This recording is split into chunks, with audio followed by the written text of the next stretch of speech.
In the modern NBA, dynasties have an expiration date. The salary cap, free agency, aging stars, and ego inevitability break every empire down. The standard blueprint of pro sports is a cycle. You win, you age, you collapse, and you tank to rebuild through the draft. Except for one team. For 3 different decades, the San Antonio Spurs completely broke the laws of professional sports.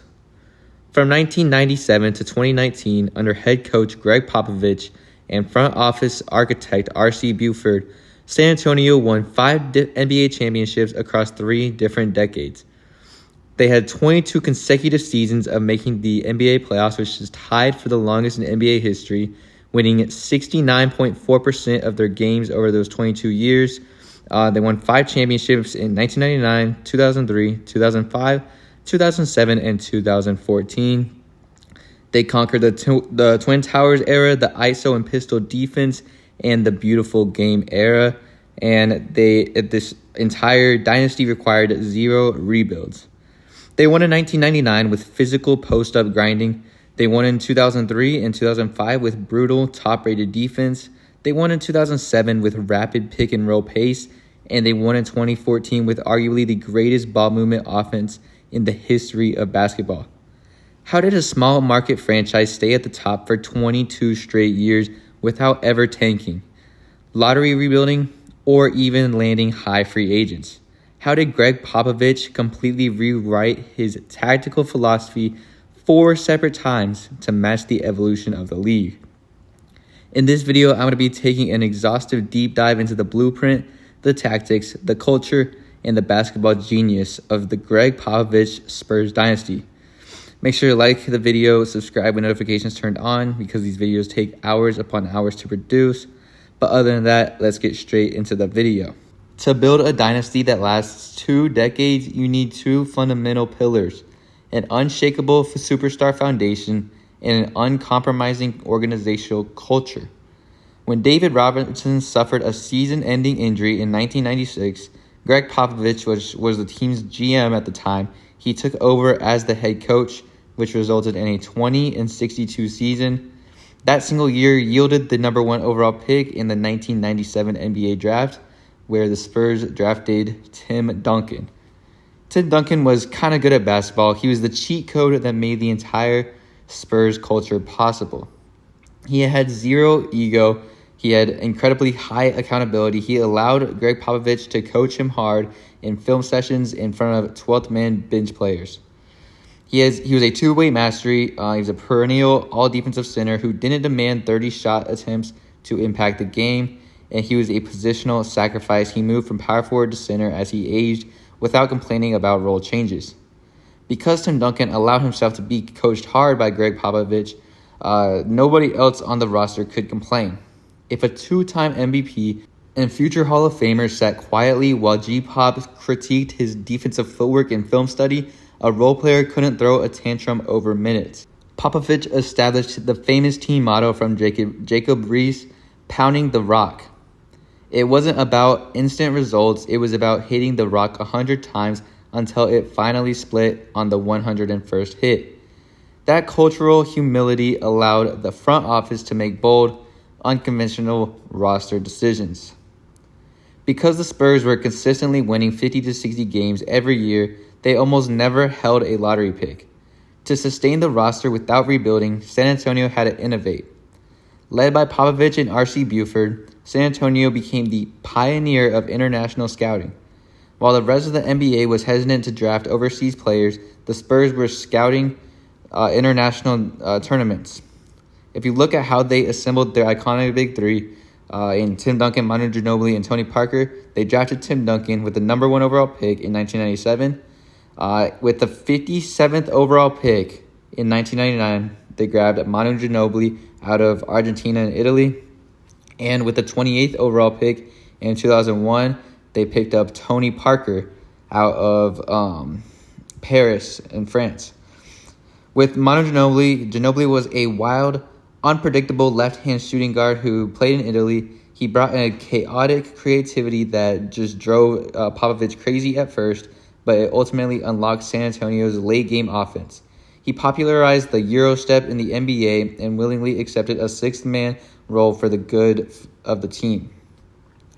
At just 19 years old, Tony Parker was drafted out of France. Popovich threw him into the starting point guard role early, putting him through grueling trial-by-fire coaching. Parker transformed into one of the most lethal teardrop and paint scorers in the NBA, and he won a Finals MVP in 2007. The Spurs never needed to rebuild because they kept finding all-star talent in the late first and late second rounds. In their first championship era, the Spurs didn't play flashy basketball. They played suffocating physical defense that ground opponents into submission. In 1999, behind the twin towers of Duncan and David Robinson, San Antonio swept through the playoffs, holding opponents to just 84.7 points per game. By 2003 and 2005, Popovich built a defensive system around three principles. Starting with the perimeter pressure, Bruce Bowen harassed the opponent's best perimeter scorer, taking away three-pointers and forcing drives toward the baseline. This led to elite rim protection, with Tim Duncan waiting at the rim, anchoring the defense using verticality rather than chasing blocks and preventing high percentage layups. Now, obviously, defensive rebounding was incredibly important. The Spurs systematically boxed out, allowing 0 second chance points and forcing teams into long, inefficient 18-foot mid-rangers. In the 1999 finals, or that 1999 championship team had the number 1 defensive rating in the NBA with a 95 rating. The 2003 championship had the number 3 defensive rating in the NBA with a 99.7 rating.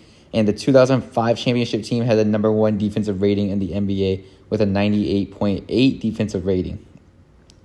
In the 2005 NBA Finals against the Detroit Pistons, one of the most physical defensive series ever played, San Antonio won Game 7 in a 81-74 grinded-out war. But as hand-checking rules changed and the league sped up, Popovich knew this style wouldn't last forever. Most coaches get stuck in their ways. When a system wins 3 rings, coaches usually stick with it until it dies. Popovich did the opposite. When the NBA instituted 7-second rules and stricter hand-checking penalties in the mid-2000s, defensive scoring slowed down. Popovich recognized that relying solely on Duncan post-ups was making the offense predictable. So he shifted the keys of the offense from Tim Duncan to Tony Parker and Manu Ginobili. From 1999 to 2005, the offense ran through Tim Duncan on the post touches at a slow pace. From 2007 to 2011, the offense would run through high screen and roll with Parker and Ginobili. The result, in 2007, they swept the NBA Finals, where Tony Parker won Finals MVP, as I mentioned. If you look at the 2007 Finals against a very young LeBron James, defensively, Popovich dared LeBron to shoot from the outside by going under every pick and roll, while offensively, Tony Parker sliced Cleveland's defense to ribbons with high pick and roll drives.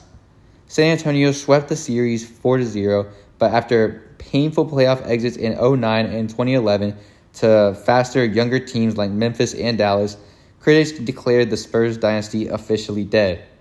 But once again, Popovich just proved every single NBA critic, NBA analyst, NBA fan wrong. In 2011, the Spurs made a trade on draft night that ensured their transition into a third decade of dominance. They traded George Hill for the number 15 pick to select Kawhi Leonard.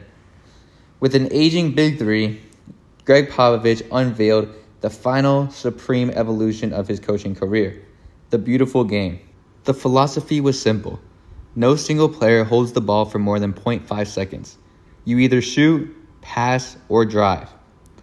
The 2014 beautiful game metrics in the 2014 finals versus the Miami Heat, they won by a record plus 14 average point differential. They shot 63.5% true shooting in the finals with a passing volume of over 350 passes per game in that final series. And Kawhi Leonard, at 22 years old, won the Finals MVP. If you look at the sequence from the 2014 NBA Finals revenge series against Eric Spoelstra's Miami Heat Big Three, the ball touches 4 different sets of hands in 3 seconds, from Parker to Ginobili, with a skip pass to Boris Diaw and a touch pass to Danny Green in the corner for an open three. Miami's elite defense was literally run off the floor, and the Spurs shot an astonishing 52.8% from the field across the entire series, and they handed LeBron James the most decisive finals defeat of his career. When you step back and look at what Greg Popovich, Tim Duncan, R.C. Buford, and the San Antonio Spurs dynasty accomplished, it stands as an unmatched achievement in North American professional sports history. They didn't win by chasing super teams in free agency. They didn't win by tanking for top 3 picks year after year. They won because they possessed an organizational intelligence that adapted to the times before the rest of the league even realized the game had changed. They evolved from a physical 1990s defensive team into a fast-paced 2000s pick-and-roll machine, and finally into a 2010s ball movement masterpiece, all while keeping the same core values, the same head coach, and the same franchise player. Today, the Popovich coaching tree spreads across half the teams in the NBA. Steve Kerr brought Spurs ball movement to Golden State, Mike Budenholzer brought it to Milwaukee, and Ime Udoka brought it to Boston and Houston. The Spurs didn't just win 5 championships across 3 decades, they laid the blueprint for how modern basketball is played today. But of course, I want to hear from you guys in the comment section below. Which version of the Spurs dynasty was your favorite to watch? Was it the early dynasty in the Twin Towers era? Or was it the 2007 pick and roll squad? Or even the 2014 beautiful game team? Make sure to drop your thoughts below. Don't forget to hit that like button and subscribe with notifications turned on so you never miss a daily deep dive basketball analysis video. I post NBA content every single day, and they take hours and hours and hours to produce. So a like and subscribe would mean the world to me. Other than that, I appreciate every single one of you for watching these videos and watching the channel. But that's going to do it for this video.